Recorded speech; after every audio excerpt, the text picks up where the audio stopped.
Selamat pagi ya. Sekarang tanggal berapa ini ya?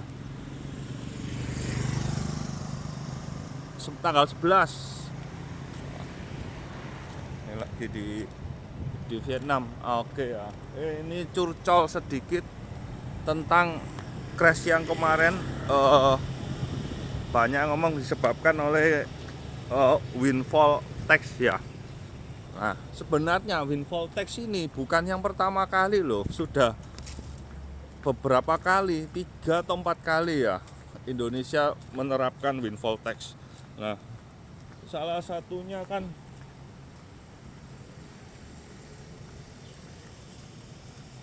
diperbaiki. Sebelumnya itu kan banyak terjadi transfer pricing dan macam-macam lah. Oh ya, anjingnya lucu ya.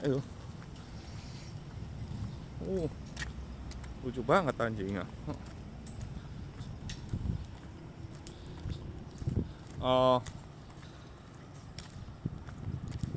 Jadi bahkan pernah yang dari tahun 2019 kalau nggak salah ya, lupa ya, itu royaltinya itu pertama 5%, naik ke 10, jadi 10%, naik 2 kali lipat. Apa dalam jangka panjang perusahaannya nggak naik harganya? Ya nggak juga kan, tetap naik lah dalam jangka panjang. Namanya seorang pengusaha, nampaknya ini sekolahan ya, ya cuannya ya di gelem cuannya mana mau berkurang, ya dia harus naikkan harga jual loh. Nah, kan sama aja, base-nya kan, harga jualnya kan tinggal dinaikkan saja, podo ae.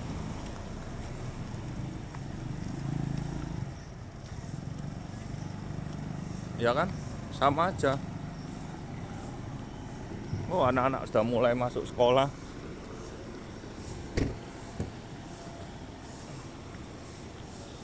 Tinggal dinaikkan harga jual, dan harga jual naik ya otomatis kan labanya kan bertambah, dividennya juga bertambah otomatis. Jadi sebenarnya ya mata uang itu melemah terhadap barang dan jasa, bukan hanya dolar pun, semua mata uang pun terhadap harga barang pun ya melemah. Makanya itu inflasi atau apapun jenisnya itu sangat bagus buat kita yang mengerti investasi di pasar modal ya. Tuh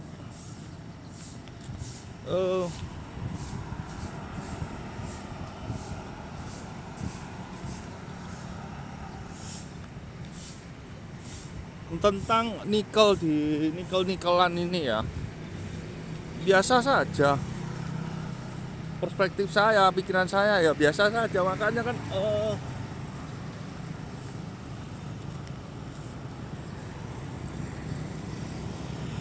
dari awal itu kan, sejak perang-perang itu meletus itu kan, saya sempat ngomong, wah ini pasti turun, ini harusnya turun di harga 1.500-an, karena ada efek sentimen dari sulfur ini. Nah, ya tunggu turun lebih dalam, beli lagi. Ya, sekarang kan sudah mendekat ke 1.000 ya. Ini sudah best, gua rasa ya, ini adalah best price-nya ya untuk masuk, beli lagi, nyicil lagi di 1.000-an ya.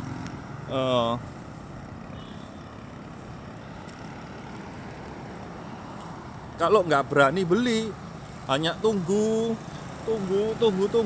ya kita nggak tahu kapan itu harga itu akan rebound.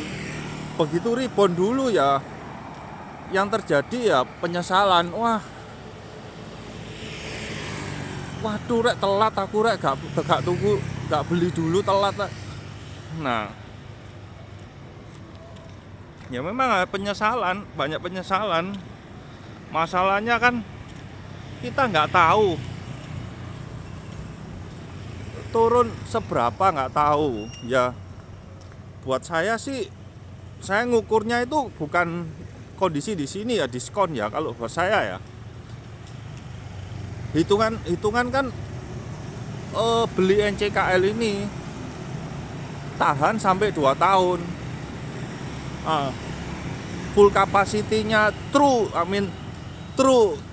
full capacity itu di tahun 2027.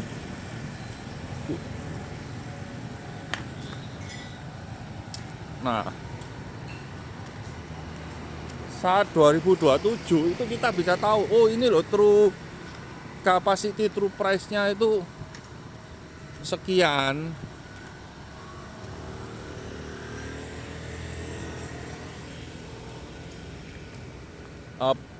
Labanya. Jadi pada saat itu harganya sudah harusnya dengan tingkat inflasi, pelemahan kurs dan kenaikan harga nikel seharusnya bisa sampai 4.000, bahkan bisa lebih, 4.500 ya. Nah kalau sekarang harga 1.000, untuk naik ke 4.000 itu 300% loh. Kenaikannya 300%. Sebelumnya kan 1.500, kalau 1.500 ke 4.000 itu loh 200%. Jadi buat saya di range 1.000-an ini sudah oke.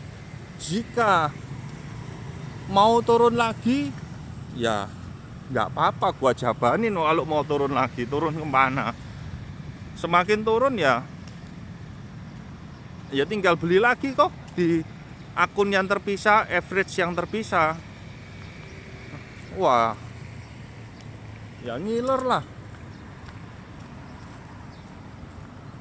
Toh yang kita beli itu bukan dijual untuk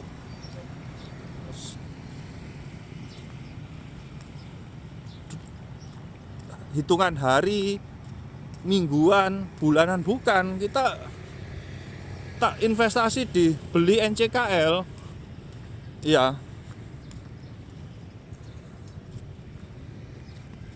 komitmen kita untuk hitungan itu full sampai 2 tahun. Di 2 tahun gitu. Kalau teman-teman nggak bisa menahan 2 tahun ya jangan beli NCKL. Sudah, belilah yang lain yang bisa jangka pendek.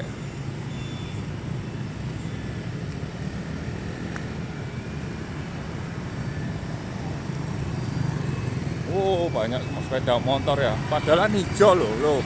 Tapi kok sik melaku ya iki ya. Ini ya apa ini, padahal hijau iki. Loh, hijau guys. Nah, oke ya teman-teman ya. Kalau pemikirannya teman-teman beli NCKL itu hanya hitungan bulanan, mingguan atau bahkan harian ya jangan beli. Kok konsepnya kita nggak sama. Kalau saya beli perusahaan trade investasi. Oke, saya hold minimal 2 tahun. Selesai, dan dalam jangka 2 tahun itu kan namanya perusahaan terbuka itu kan ngasih laporan ya. Nah, perkembangannya itu bagaimana? Kita tinggal ngikuti saja laporan keterbukaan informasi itu.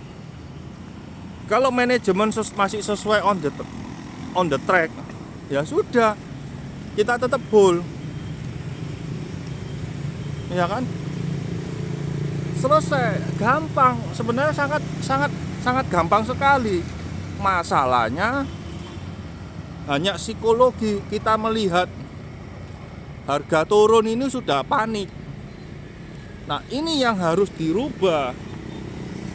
Psikologi seperti ini tuh yang harus dirubah. Karena penurunan harga itu terjadi ya paling berapa lah,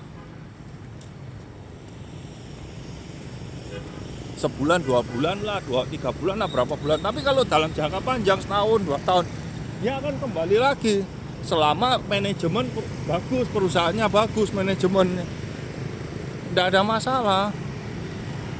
Bahkan biasanya begitu dia kembali rebound, dia akan lebih tinggi lagi. Ya, kenapa kok bisa lebih tinggi? Ya, kembali lagi di situ ada inflasi, pelemahan mata uang, terus kenaikan harga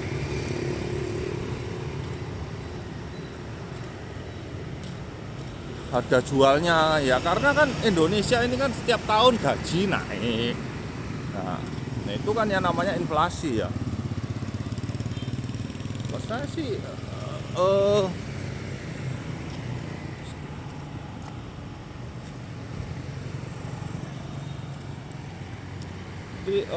ribut-ribut apalah ini itu apalah, semakin di fear, banyak fear, semakin bagus dan semakin suka saya. Ya beli-beli terus. Nah itu apalagi kan data NCKL ya teman-teman ya, kita punya teman yang kerja di sana, bahkan ponakan saya kan juga kerja di sana. Gila, Komtam, tempat makan pagi, semua bagus kok. Mereka perusahaannya masih ya apa?